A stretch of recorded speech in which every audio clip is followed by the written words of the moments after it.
नमस्कार, मी चंदा. माझ्या या मराठी यूट्यूब चॅनलमध्ये तुमचे स्वागत आहे. मी आज तुमच्यासमोर शेअर करणार आहे जाडे पोहे.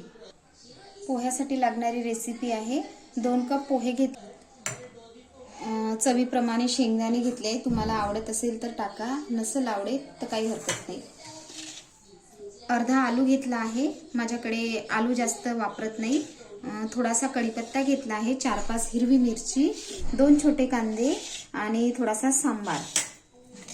फोडणीसाठी लागणारा थोडं जिरं घेतलं आहे, थोडी मोहरी घेतली आहे, थोडं मीठ घेतलं आहे, थोडी हळद घेतली आहे आणि मी हिंग घेतला आहे फोडणीसाठी. बघा का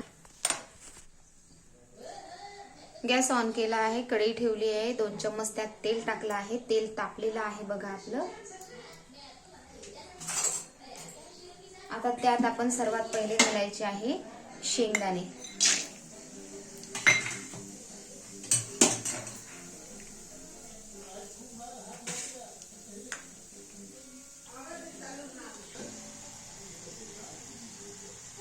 बघा शेंगदाणे छान तडतडलेले आहे. आता आपण त्याला काढून घ्यायचे आहे. पोहे मी भिजत घालून ठेवले होते आधीच. मी भिजलेल्या पोह्यामध्ये शेंगदाणे टाकत आहे. ऑन कर. आता सर्वात पहिले आपण घालणार आहे जिरं आणि मोहरी. जिरं मोहरी छान तडतडायला लागली की आपण सर्वात पहिले घालायचे आहे आलू.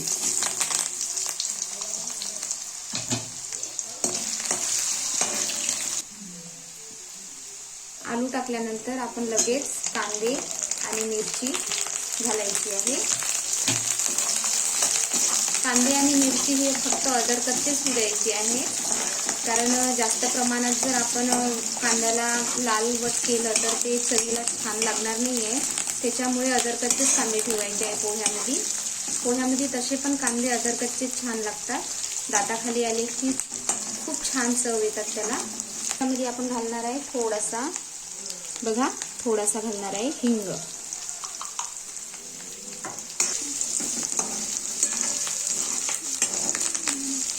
त्यानंतर आपण घालायचे आहे हळद आणि चवीपुरतं मीठ.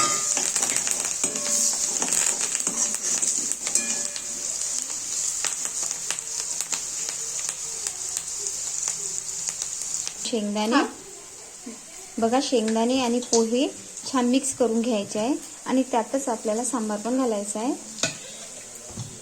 बघा आता आपली फोडणी छान झालेली आहे. आता आपण हे पोहे आणि शेंगदाणे एकत्र घालायचे.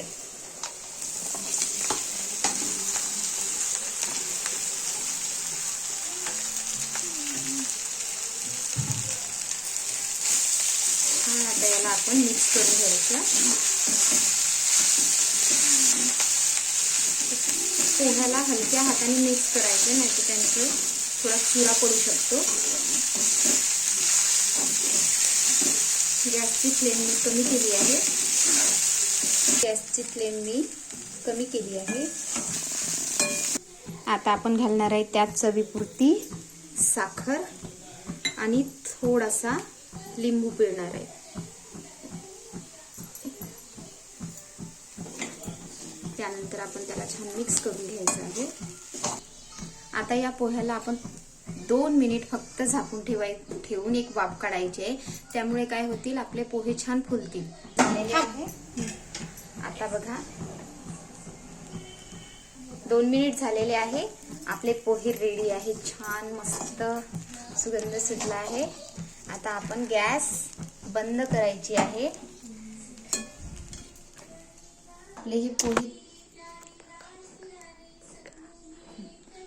आपले हे पोहे तयार आहे. तर माझी रेसिपी तुम्हाला आवडली असेल तर लाईक करा, शेअर करा. धन्यवाद.